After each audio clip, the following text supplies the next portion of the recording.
Bonjour à tous. Pour garder le lien avec les artistes invités de la saison 2021 et malgré le contexte sanitaire actuel, nous vous proposons des rencontres sous forme d'entretiens radiophoniques comme des bords-plateaux d'avant-spectacle. L'occasion de découvrir l'univers des artistes et compagnies qui auraient dû jouer à FCN Universitaire en cette période troublée. Et surtout, en attendant leur venue sur nos planches. Bord-plateau Covidé.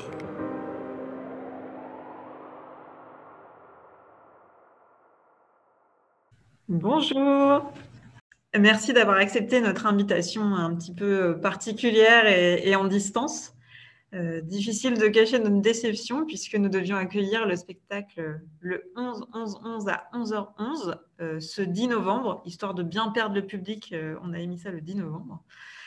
On est donc déçus, mais quand même heureuse d'avoir trouvé cette forme pour pouvoir échanger avec vous.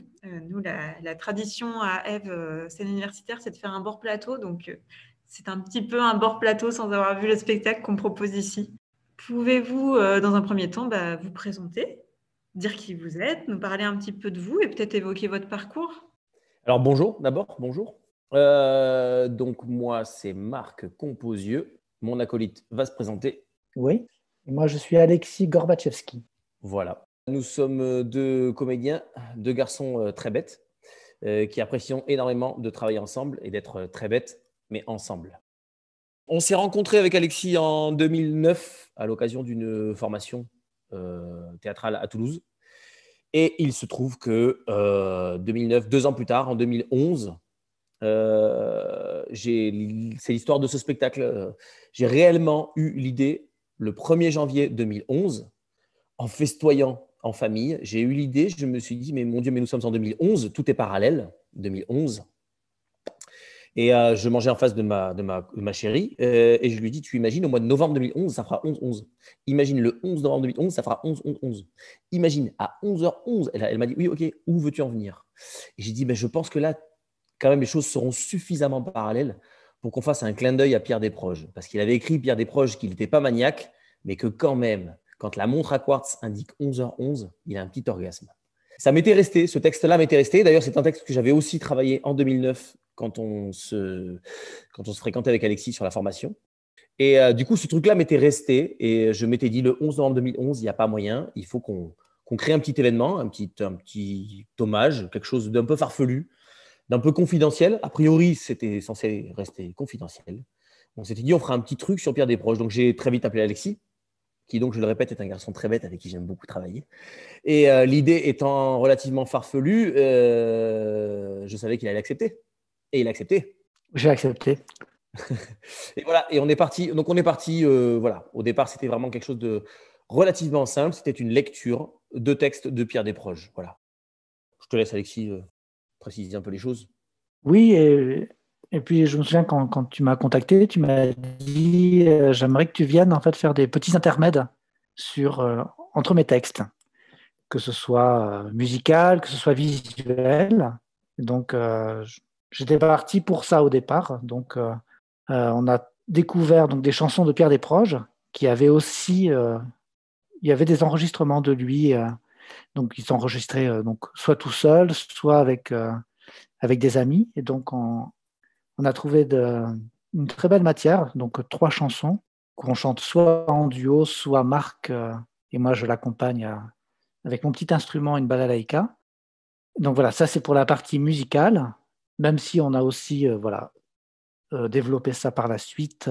Et puis du coup des petites créations visuelles si on peut dire, entre les textes et qui pouvaient évoquer donc la personne de Pierre Desproges. Et du coup, ça fait longtemps que l'idée a germé. Ça fait combien de temps que le spectacle existe? Combien de temps il y a eu entre cette révélation un soir à dîner et la première? Eh bien, la première a réellement eu lieu le 11 novembre 2011 à 11h11 du matin. Cette lecture a duré 1h11 précise et on a fait un tarif unique à 11 €. Voilà. C'était à la Cave Poésie à Toulouse. C'est un lieu qui, pareil, c'est des gens qui sont super, qui défendent ardemment plein de choses super et qui se sont dit, ce truc-là, il faut le faire. C'est tellement des projets. Hein. Ils ont vraiment adhéré à l'idée. Enfin, je me souviens de ça. Pierre Marty, qui gérait le lieu à l'époque, m'a dit « Mais c'est tellement déprogien, ça. C'est tellement bête de dire du déproge à 11h11. » Il dit « Mais évidemment qu'on va le faire. » Donc, le spectacle a été créé le 11 novembre 2011. Donc, c'était à l'époque une lecture. Il n'était pas totalement dans sa forme actuelle. Et la grosse surprise, ça a été, parce que donc, je le rappelle, le 11 novembre, c'est un jour de commémoration, un jour où en général, il ne fait pas beau, puisque nous sommes au mois de novembre, et donc il ne faisait pas beau. C'est un jour où on se dit qu'à 11h11 du matin, concrètement, il n'y aura personne. Et ça nous a beaucoup fait rire, d'ailleurs, cette idée qu'à un moment donné, on se retrouverait à 4 dans la salle, à lire du Pierre Desproges, et on s'était dit, mais on s'en fiche, en fait. Au mieux 11. Voilà, au mieux, on s'est dit, au mieux, on sera 11, et c'est très bien, et ça va être très rigolo, et on va bien se marrer. Et non, et en fait, ça a été vraiment une énorme surprise. Ce n'est pas de la fausse modestie ni quoi que ce soit, de la coquetterie. Ça a été vraiment une énorme surprise. Il y avait une file d'attente. Il y avait des gens, il y en a eu plus que ce que la salle pouvait contenir, réellement. Et voilà. Et du coup, on était enchantés. Cette lecture a eu lieu. On a eu l'impression de participer à un petit moment historique. Comme ça, on a levé un verre de vin à la santé de Pierre Desproges à l'issue de cette lecture. Et on a passé un très, très beau moment. Et tous les deux, on s'est rendu compte qu'on adorait ces textes, que c'est de l'humour intelligent, que dire du Pierre Desproges, on a l'impression d'être déjà un peu intelligent. Et on a passé un très, très bon moment, quoi. Oui, on s'est rendu compte qu'il y avait vraiment un public qui avait une énorme envie de réentendre ces textes, de les parler des gens autour d'eux. Et réellement, sur les premières séances, des gens les disaient. On voyait que leurs lèvres bougeaient, ils disaient les textes en même temps que nous, ils les connaissaient par cœur. C'était très impressionnant. Et il faut dire que ce jour-là, donc on a joué à 11h11 et à 1h11 de l'après-midi, parce que… Obligé. Voilà. On a réellement été obligé parce qu'il y avait une affluence incroyable. Et quelques jours avant donc, cette première lecture, le directeur de la salle nous a appelé, nous a dit on a un nombre de réservations, les gens appellent, ils n'arrêtent pas d'appeler. Est-ce que vous pourriez en faire une deuxième ? Et là, évidemment, comme nous sommes des garçons très bêtes, on a dit oui, mais à une condition, il faut que ça reste parallèle. Du coup, on l'a faite à 1h11. Et là aussi, pareil, super moment. Bref, on est sorti de cette journée complètement heureux, complètement réalisé. Ça a été vraiment très, très belle journée. Et très vite, quelques semaines plus tard, quelques mois plus tard, le directeur de cette salle nous a appelés, nous a dit les garçons, ça ne peut pas rester comme ça, ça ne peut pas rester en l'état. Et il nous a vraiment encouragés. Bon, on l'avait quand même un peu, nous aussi, on avait un peu l'idée, mais bon, c'est vrai que ça a peut-être été le déclencheur. Il nous a dit maintenant, il faut le formaliser, il faut en faire un vrai petit bijou, un vrai petit spectacle complètement abouti, quoi. Et dès que c'est fait, vous revenez ici et on lance officiellement la machine, quoi. Parce que voilà, l'étape d'après, du coup, la réalisation vraiment du spectacle, les textes étaient vraiment appris et dits, mais avec toujours cette idée de lecture, et donc on continuait les textes avec le livre à la main pour rester fidèle à l'idée première. Voilà. Et puis non, il va pas le dire parce qu'il est très très modeste, ce garçon, mais l'univers d'Alexis a vraiment pris toute sa… On a pris la mesure de tout ça à ce moment-là, c'est-à-dire qu'Alexis a rajouté plein de petites vignettes entre les textes de scène et les textes un peu plus qui sont dits de manière un peu plus frontale. Il a rajouté plein de vignettes, plein de choses visuelles.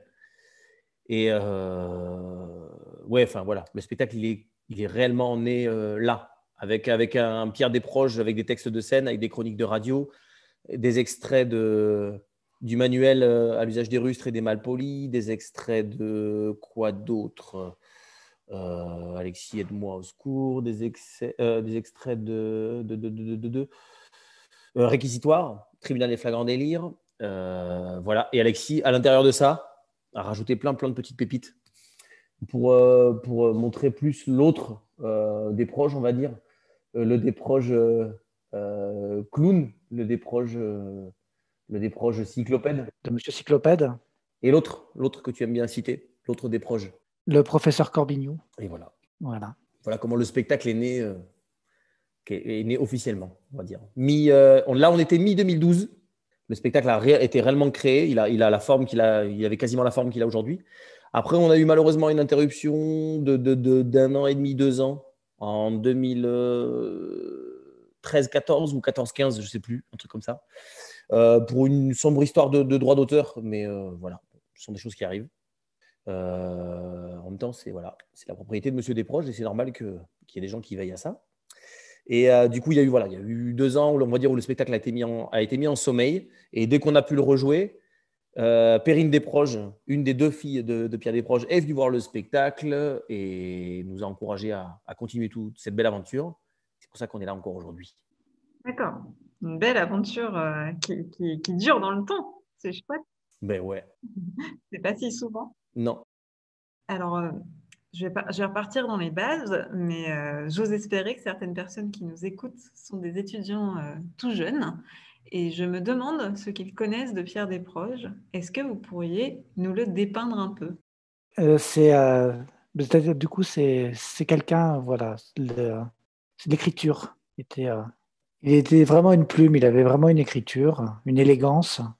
Et du coup, il a pu écrire des livres, il a pu écrire des chroniques, écrire des sketchs. C'est quelqu'un qui écrit extrêmement bien. Pierre Desproges, oui, il s'est fait repérer très très vite.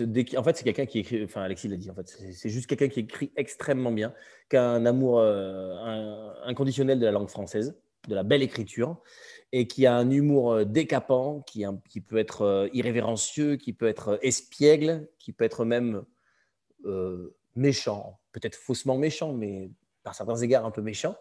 C'est quelqu'un aussi... il parle dans un de ses textes de l'authentique désespérance qui se cache sous les pirouettes verbales, par exemple. Voilà une phrase que j'aime beaucoup de Pierre Desproges. L'authentique désespérance qui se cache sous les pirouettes verbales. Et c'est exactement ça. C'est un monsieur qui va nous faire rire de plein de choses, jusqu'au moment où on se dit, tiens, on est en train de rire de quelque chose qui est un peu terrible. En même temps, on est en train d'en rire. Et il avait coutume de dire aussi qu'il faut rire de tout, parce que ça fait moins mal quand on en a ri. Et voilà. Et du coup, c'est quelqu'un qui s'est très, très, très vite fait repérer. Il écrivait des petites brèves dans un journal à l'Aurore. Et très vite, les gens se sont dit, mais ce monsieur, ce type est complètement incroyable. Il est fou, il a un talent fou, il est irrévérencieux, il est… très, très vite, il a été repéré. Et après, une fois qu'on repère quelqu'un comme Pierre Desproges, très, très vite arrive la télévision, la radio, Tribunal des flagrants délires, avec Claude Villers et Louis Régaud, Jacques Martin. Le petit reporter. Et la télévision, donc avec Jacques Martin. Et puis après, l'aboutissement. Après, il a fini du coup par lui-même monter sur scène pour dire ses propres textes, encouragé par Guy Bedos. Guy Bedos lui a dit, mon grand, tes textes sont incroyablement bien, mais arrête de chercher quelqu'un pour les dire et monte sur scène et dis-les. Et voilà. Et c'est vraiment quelqu'un d'unique dans le paysage, on va dire, des humoristes, ou je ne sais même pas. Voilà, c'est quelqu'un de complètement unique. Vraiment, c'est pas parce que nous disons qu'il est proche, mais je crois que ouais, c'est totalement, c'est du Desproges, quoi. C'est incroyable comme écriture, comme humour intelligent et désespéré, cette manière de dire les choses. C'est aussi très sensible, vraiment. Voilà, acerbe et sensible à la fois. C'est le grand écart tout le temps. Oui, ça se lit, ça s'écoute. Il y a les chroniques radio, donc de toute façon, tout ce qu'il a commis, si on peut dire, est quasiment publié. Aussi bien donc les textes de scène que ses chroniques de radio, que son petit dictionnaire. Ces 2 livres, son roman, Des femmes qui tombent. Il faut lire. Et puis un livre de témoignages qui a été du coup publié aussi par sa fille il y a 2 ans, je crois, 2-3 ans maintenant, et qui est le document ultime. Desproges par Desproges, voilà. Très bien. Vous le décrivez entre autres comme un clown. Et je me dis que c'est peut-être pas la vision qu'ont les gens du vieux clown traditionnel. Pouvez-vous nous expliquer ce comparatif et qu'est-ce que c'est finalement un clown aujourd'hui? En fait, traditionnellement, quand on parle du clown, on parle de l'Auguste et du clown blanc. Et Pierre Desproges se situait quand même du côté du clown blanc avec son personnage de Monsieur Cyclopède, très élégant, très impressionnant. Il avait aussi son personnage de, comment dire, même au petit rapporteur, il était décalé par rapport aux autres. On avait l'impression qu'il était toujours plutôt mal réveillé, mal coiffé, toujours un peu en train de faire la gueule. Et c'est ce qui a plu. Et en fait, c'est ça, c'est qu'il était pas plaisant. Il était lui, tout simplement. Il refusait la compromission, si on peut dire. Et du coup, il s'est vraiment créé un personnage à son image. Un joyeux trublion, si on peut dire. Oui, faussement. Je cherche le mot. Comment s'appelle Alexis, la personne qui n'aime pas les gens? Un misanthrope. Misanthrope. Merci Alexis. Un misanthrope, c'est un tendre, un irascible tendre, on va dire. Très très provocateur aussi, très. Le côté clown. Moi, j'ai pas de formation de clown, donc je peux pas parler de ça. Mais je le vois surtout comme un clown. Alors, à nouveau, dans cette espèce de désespoir qu'on transcende dans l'humour, cette espèce de pirouette là. Pour moi, il est là le clown en fait. Parce que quand on lit réellement Pierre Desproges, réellement, on sent que c'est quelqu'un qui est en prise avec ce qui l'entoure et qui réellement il peut être vraiment profondément désespéré par ce qui l'entoure et par ses congénères ou par le racisme, les essais nucléaires ou par, voilà, parce qu'à l'époque, on en est là, par Tchernobyl. Il a vécu ça, Tchernobyl en 86, il est encore là, Pierre Desproges. Et réellement, je pense que c'est des choses qui l'ont terrifié. Terrifié. C'était un papa complètement dingue de ces deux petites filles. Et je pense qu'en 86, quand on a des petites filles qui ont, je ne sais pas, elles doivent avoir 8 et 10 ans, un truc comme ça, un peu moins peut-être, 7 et 9 ans. Bref, Tchernobyl, je pense que c'est une angoisse absolument monstrueuse, quoi. Et toutes ces angoisses, tous ces désespoirs, toutes ces haines aussi, parce qu'il avait clairement des haines, des haines farouches. Il y a une haine farouche pour les cons, pour les imbéciles, pour les racistes, voilà. Et tout ça, en fait, il le transcende par l'écriture, et je trouve qu'il y a quelque chose du clown là-dedans, de restons légers, restons légers. Et il le dit d'ailleurs dans son réquisitoire contre Jean-Marie Le Pen. Il dit donc, c'est là où il sort sa fameuse formule « il faut rire de tout, mais pas avec n'importe qui ». Et qu'est-ce que j'allais dire? Il faut rire de tout, de la guerre, de la misère et de la mort. On doit rire de tout. Et ça, pour moi, c'est l'enseignement des progiens par excellence, c'est celui-là. On doit rire de tout. On peut rire de tout, on doit rire de tout. Après, reste à savoir comment on en rit, avec qui on en rit. Et là, je pense que le complice idoine, c'est Pierre Desproges. Moi, avec lui, je me sens complètement capable de rire de tout. Voilà. Mais parce qu'effectivement, il y a une qualité d'écriture, il y a une intelligence, il y a une sensibilité, il y a… Enfin, moi, je le suis. Moi, je le suis partout. Très bien, merci. Comment s'est passée la sélection des textes? Comment avez-vous des textes, des chansons, etc. Quelle méthode, quel instinct, comment vous avez fait pour faire ce montage? La méthode fut l'absence de méthode. À peu près. C'est à peu près ça. Non, mais en fait, il y a des textes de Pierre Desproges qui sont très connus. Il y a des textes qui sont très connus, certains pour des bonnes raisons, certains pour des mauvaises, entre guillemets, mais des choses qui ont fait date et qui ne sont pas forcément ce qu'il a écrit mieux. Mais bon, voilà. Moi, je fais partie juste un petit aparté, moi, je fais partie des gens qui n'ont pas écouté Pierre Desproges de son vivant. Mes parents n'écoutaient pas Pierre Desproges et j'ai découvert Pierre Desproges plus tard. Du coup, je n'étais pas en admiration devant la statue du commandeur. Je n'étais pas du tout intimidé par le bonhomme, mais intimidé par son écriture, par son humour, par cette intelligence, mais pas par le bonhomme. Du coup, j'ai tout lu en trouvant des choses plutôt… Il y a des choses que je trouve tout de suite incroyables, des choses qui, moi, me parlent moins. Donc déjà, ça fait une première sélection. Ensuite, il y a des textes qui sont très, très connus. On se dit, est-ce que c'est intéressant qu'on les reprenne, en sachant que tout le monde a sa voix dans l'oreille? Quand on va le dire, tout le monde va entendre Pierre Desproges. Or, il est hors de question, évidemment, de singer M. Desproges et d'imiter Pierre Desproges. Donc, est-ce qu'on a intérêt à faire ça? Et puis surtout, en se plongeant dans sa lecture et dans l'écoute de tout ce qui a été fait, et comme disait Alexis tout à l'heure, depuis quelques années, tout a été réédité en très, très bonne… Ça a été très, très bien fait tout ça. C'est Madame Desproges, Hélène Desproges, donc sa femme, qui était également son agent, qui a fait les choses vraiment de manière impeccable. C'est-à-dire, tout a été réédité, vous avez les audios, vous avez des coffrets, vous avez des fonds de tiroir, vous avez des inédits. Et maintenant, Perrine, elle a repris le flambeau avec donc ce fameux livre Des proches par des proches. Tout est accessible et tout est magnifiquement bien conservé, bien… Voilà. Du coup, on s'est jeté là-dedans et en fait, on s'est rendu compte que Pierre Desproges avait vraiment plusieurs visages. Il y a vraiment plusieurs Pierre Desproges. Il y a un Pierre Desproges potache qui rit, mais qui rit comme un tordu à une bêtise… complètement anodine, mais qui le fait rire. Alors derrière, très très bête, il est très fier de lui.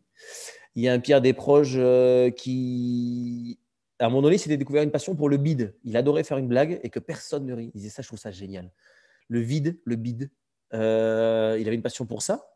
Il y a le Pierre Desproges qui écrit très bien, qui a une écriture très acérée et qui va vraiment construire son texte de telle manière, vous emmener quelque part et vous amener la preuve par A plus B que le racisme, en fait, c'est complètement crétin. Ça n'a aucune raison d'être. Voilà. Il y a le Pierre Desproges, des Chroniques de l'âne ordinaire. Donc ça, c'est encore un autre exercice. C'est une chronique par jour, en prise avec le réel, en prise avec l'actualité. Il y a une multitude de Pierre Desproges. Il y a le Cyclopède, encore une fois, il y a le Corbignou. Et on a fini par découvrir aussi ses chansons, parce que ça, c'était beaucoup, beaucoup moins connu. Des chansons qui sont plutôt bêtes, mais qui sont complètement savoureuses. Voilà. Et du coup, une fois que vous avez tout ça, et vu qu'on était deux, on s'est dit, peut-être qu'à nous deux, on peut faire un petit Desproges. À nous deux. Il faut au moins être deux pour espérer faire un Desproges. Et du coup, on s'est réparti un peu les rôles, ce qu'on vous disait tout à l'heure. Alexis a pris… Donc, sur les chansons, on est tous les deux. Et puis après, dans la répartition, on va dire grosso modo que j'ai choisi quelques textes de scène un peu plus frontaux, on va dire, enfin, dit de manière un peu plus frontale. J'ai choisi quelques chroniques de l'âne ordinaire. J'ai pris le réquisitoire, un extrait du réquisitoire des flagrants délires contre Jean-Marie Le Pen. Et Alexis a fait sa sélection de son côté et toutes ces petites pépites qu'il a insérées entre, qui font que Monsieur Cyclopède est là lui aussi. Corbignou. Le Corbignou Cyclopède est aussi avec nous sur scène. Alors, c'est forcément pas exhaustif, c'est forcément pas du tout un portrait complet. On n'a pas cette prétention-là, mais je crois qu'on s'est pas trop mal débrouillé parce que encore une fois, sa fille, Perrine, nous a dit tiens, c'est pas mal votre truc parce qu'il y a des choses qu'on voit jamais, il y a des choses qu'on n'entend jamais. Et il y a des choses qu'elle nous a même, très très fière de ça, elle a même dit qu'il y a des choses que lui serait fier de voir sur scène aujourd'hui. Elle a dit tiens, ça le ferait marrer que vous ayez choisi ça l'aurait fait marrer. Donc voilà comment, selon moi, comment se sont passées les choses. Non, mais en fait, au final, ça s'est fait très, très simplement. Par contre, on a parcouru absolument toute l'œuvre et nos choix de texte, c'était vraiment les premiers, ce qu'on aurait, je pense, aimé réentendre. Enfin, voilà, ça s'est fait beaucoup plus simplement qu'on aurait pu l'imaginer. Les premières intuitions étaient les bonnes, je pense. Du coup, des textes, des chants, un spectacle avec plein d'esthétiques différentes. Est-ce que ça apporte quelque chose à la mise en scène ? Est-ce que ça change quelque chose par rapport à ce que vous avez peut-être l'habitude de faire avant ? Alors nous, on s'était par contre donné… On avait une ligne de conduite qu'on s'est fixée très très tôt parce que quand même, désolé d'insister, mais quand même, l'écriture de Pierre Desproges, elle est vraiment très très belle, mais elle est en même temps, elle peut être aussi redoutable. Elle n'est pas facile quoi. Des fois, des phrases très très longues et qui doivent aller jusqu'au bout parce que c'est au bout que vous aurez toute la saveur de la phrase. Du coup, on s'était fixé comme ligne de conduite vraiment de réussir à faire entendre cette écriture. Nous, vraiment, on voulait juste faire résonner du Desproges aujourd'hui, en 2020. Donc là, on est en 2020. À l'époque, donc, quand ça a été monté, c'était en 2011. Faire résonner du Desproges. Voilà. Faire entendre Pierre Desproges. Et du coup, aussi bien dans la manière dont on dit les textes, dans la manière dont on les a orchestrés et forcément dans la mise en scène, c'est resté notre priorité. Et du coup, la mise en scène, finalement, elle est assez sobre. Je ne vais pas vous mentir, il ne se passe pas grand-chose. Il n'y a pas de pyrotechnie, il n'y a pas de cascade, il n'y a pas énormément d'effets de lumière. Et voilà. Mais c'est juste peut-être que je vais paraître un tout petit peu prétentieux, mais l'idée, c'était vraiment de faire un petit écrin, quelque chose d'assez intimiste, d'assez mignon et d'assez sobre, mais joli. sobre mais joli, et que vous puissiez vraiment profiter de ce qui a été écrit et de cette belle langue et de ce bel humour intelligent. Voilà, du coup, ça a été vraiment… je trouve, Alexis, que c'est quand même quelque chose qui nous a… Quels que soient les textes, c'est quelque chose qui nous a un peu tracé la route, nous a tracé le sillon. Oui, après, on avait cette idée de réjouissance que devait être ce moment-là, et donc d'apporter ce qu'on appelle comme petites vignettes, c'est-à-dire des petites réjouissances entre les textes. En fait, il se produit peu de choses, mais il y a quand même pas mal de surprises qui arrivent. On est quand même un peu dans… Voilà. On provoque l'inattendu, donc c'est vrai qu'il y a plein de petites choses qu'on n'a pas mis dans le teaser, qu'on n'a pas mis en photo non plus, parce que on veut vraiment que les gens aient la surprise de ça. Donc, un petit travail d'image, une déclinaison à partir de feuilles de papier, entre autres. Du grand sensationnel dans des petites choses. Voilà. Très bien. La compagnie, vous avez créé la compagnie finalement après le spectacle, je crois, pour votre deuxième spectacle, si j'ai bien compris. Pourquoi cette volonté de créer cette compagnie pour aller plus loin, pour avoir une structure juridique Alors, on a créé cette compagnie, mais comme je vous l'ai dit, en fait, ce spectacle, il est né vraiment d'une idée, vraiment d'un événement. C'était le 11 novembre à 11h11. Et en fait, on n'était pas prêt pour ça, tout simplement. On a mis la charrue avant les bœufs, ce qui est quand même très compliqué pour labourer. On a mis la charrue avant les bœufs. On a créé ce spectacle, on a eu cette idée, on l'a fait. Ça a marché. On nous a dit, faites un spectacle, on l'a fait. Et il se trouve que encore aujourd'hui en 2020, c'est un bonheur de jouer ce spectacle incroyable. Mais en fait, on n'avait pas de compagnie. Donc, le spectacle était hébergé par une autre compagnie, la compagnie du metteur en scène, Alain Piala, et compagnie Jean Séraphin, metteur en scène Alain Piala. Et puis, quelques années après ce spectacle-là, on a créé un autre spectacle, toujours tous les deux, sur Alexandre Vialat. Alexandre Vialat, c'est un autre grand monsieur, un autre grand écrivain, et qui a été l'influence majeure de Pierre Desproges. Voilà, on a remonté le sillon, on remonte à la source. Pierre Desproges a découvert Vialat, et quand il a lu Vialat, il a dit « c'est ça que je veux faire, c'est ça que je veux faire.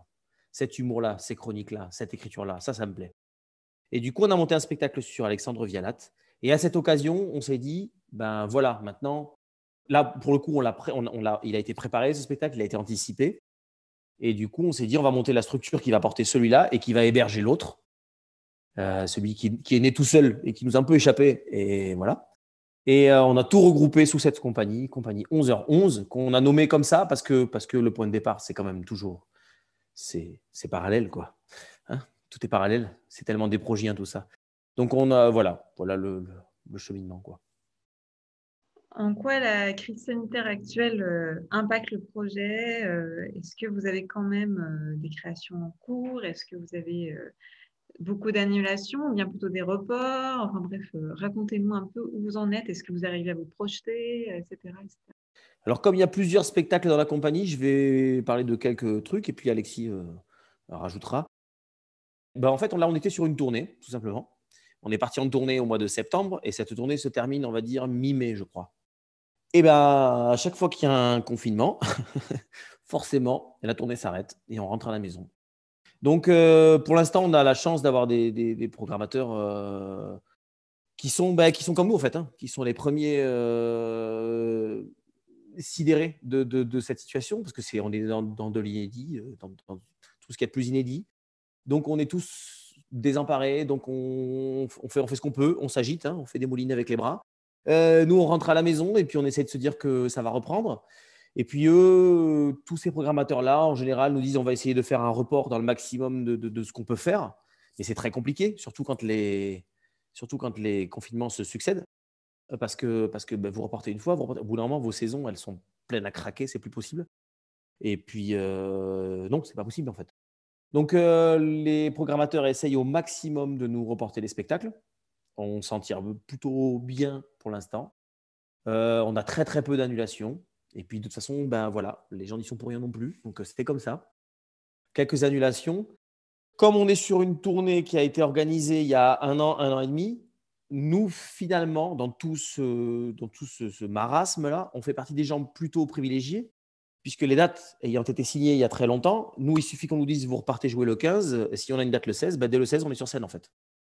Donc, on peut reprendre, on essaie de rattacher très, très vite les wagons, et là, ça limite la casse, quoi. Moi, ce qui me préoccupe beaucoup, c'est surtout la suite, en fait.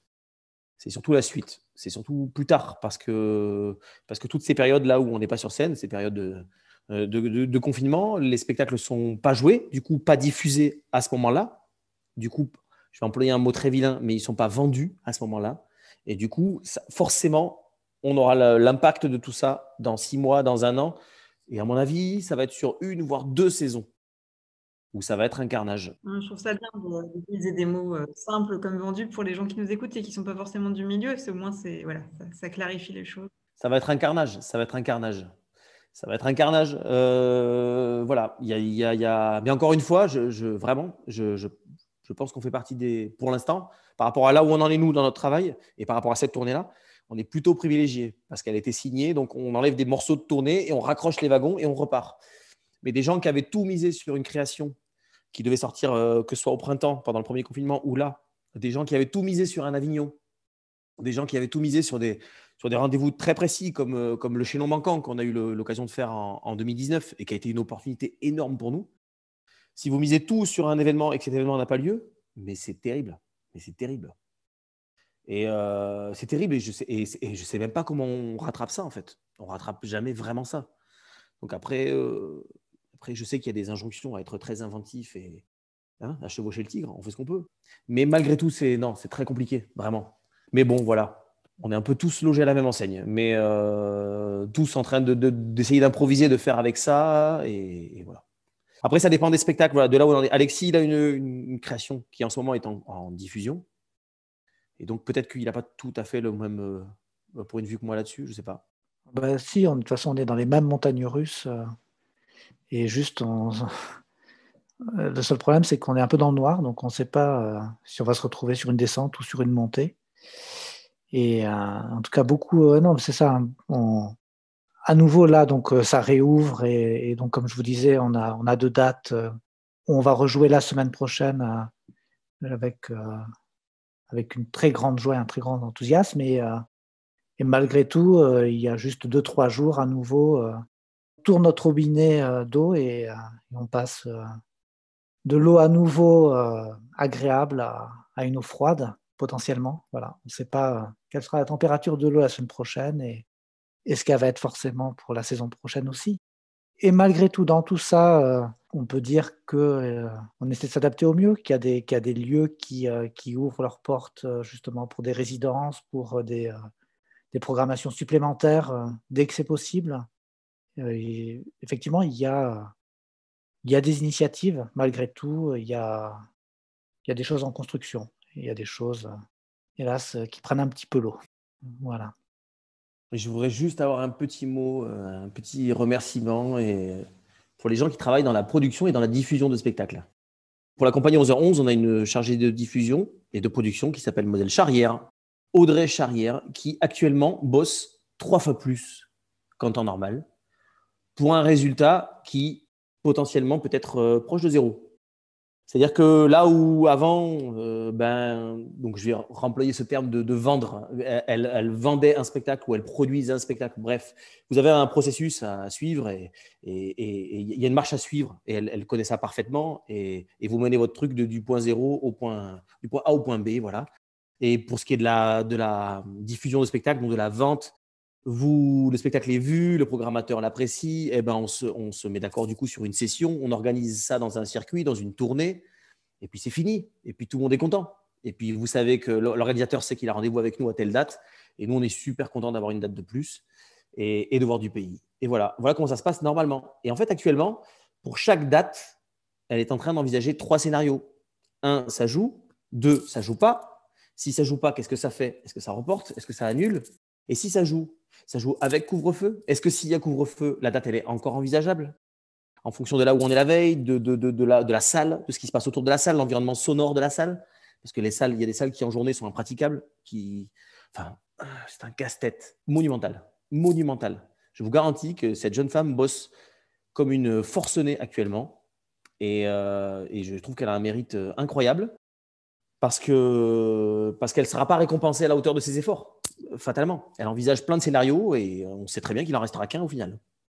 Et juste pour ajouter un petit truc positif par rapport à ce qui se passe, on a eu l'occasion du coup, donc confinement de printemps, on est resté à la maison. Cet été, on avait quelques dates, voilà, mais rien de bien violent. Et on a repris du coup cette tournée le 12 septembre jusqu'au 19 octobre. Et on est parti jouer en ne sachant pas trop ce qui nous attendait. Est-ce que le public serait là? Est-ce que nous, l'envie de rejouer, c'est tout bête, mais même, voilà, moi, il a fallu que je me remobilise parce que l'envie de jouer, le moral fait que, est-ce que ce n'est pas dérisoire tout ça finalement? Est-ce que ce n'est pas dérisoire? Voilà. Donc, est-ce qu'on avait vraiment envie de jouer? Est-ce que le public allait venir? Un public masqué? Qu'est-ce que ça fait de jouer devant des gens qui sont masqués, donc vous ne voyez pas le visage, vous ne voyez pas les sourires? Bref, on est parti et on n'en menait pas large, quoi, pour dire les choses franchement. Et puis en plus, on partait loin de chez nous. Du coup, c'est vraiment l'aventure. C'est vraiment je pars loin et puis on verra. Malgré ces masques, vous ressentez une émotion qui est totalement, totalement incroyable. Il y a une charge émotionnelle dans ces théâtres dès qu'ils ouvrent. C'est palpable, c'est réellement palpable. Je peux vous dire que masque ou pas masque, on a tout vu et on a tout senti. Et c'était très, très, très, très émouvant. C'est très émouvant ce qui se passe dans les théâtres. Et vraiment, là, pour le coup, je ne suis pas dans le cas de figure du premier confinement. J'ai très, très hâte qu'on reparte jouer parce que là, je sais ce qui m'attend. Je sais ce qui m'attend. Il y a un public qui attend en tout cas ce spectacle, qui attend Pierre Desproges, ce spectacle-là. Et je sais qu'ils sont là. Maintenant, je le sais. Donc, j'ai hâte de rejouer parce que ça a été un bonheur là, de rejouer pendant 1 mois et demi. Là. Voilà, quoi qu'on en dise, hein, la culture est essentielle, vitale. Voilà. C'est pas moi qui vais vous contredire. Eh bien, moi, je suis arrivée au bout de ma petite liste de questions. Est-ce que vous avez envie de raconter, de rajouter, de dire quelque chose? C'est pas obligé non plus. On n'est pas obligé de rajouter quelque chose. Hein.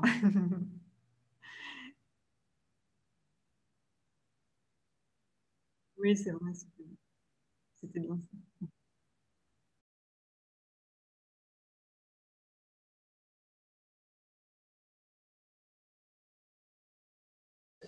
Que j'ai hâte de repartir sur les routes, que l'écriture de Pierre Desproges, elle résonne de manière incroyable aujourd'hui.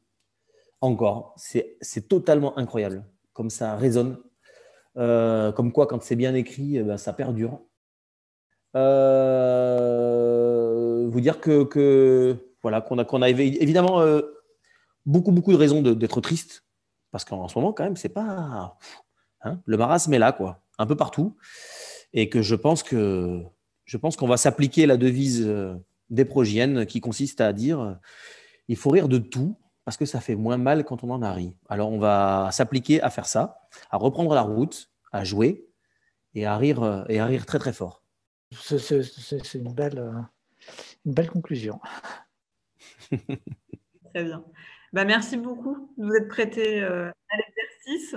Merci à vous. Mais merci à vous. Et ça m'a fait plaisir de vous rencontrer même comme ça. Tout pareil. Également. C'est frustrant quand même, mais voilà, au moins on s'est parlé. C'est déjà quelque chose et on a parlé du spectacle et j'espère que l'avenir sera un peu mieux pour vous. J'espère que vous pourrez quand même jouer la semaine prochaine. Je croise les doigts. Oui, pour vous aussi. Hein. On espère que ça va bien passer aussi. Merci parce que ce que disait Alexis, le 16, on est censé avoir un spectacle qui avait été reporté du premier confinement. Donc voilà. Oui. Franchement, je leur souhaite de pouvoir jouer et je vous souhaite de pouvoir les accueillir. C'est gentil. Et puis tout pareil pour vous. Hein, et bonne continuation. Et j'espère qu'on aura l'occasion de se croiser en vrai un de ces jours. Avec plaisir. Avec plaisir. Merci beaucoup. Au revoir. Au revoir. Au revoir.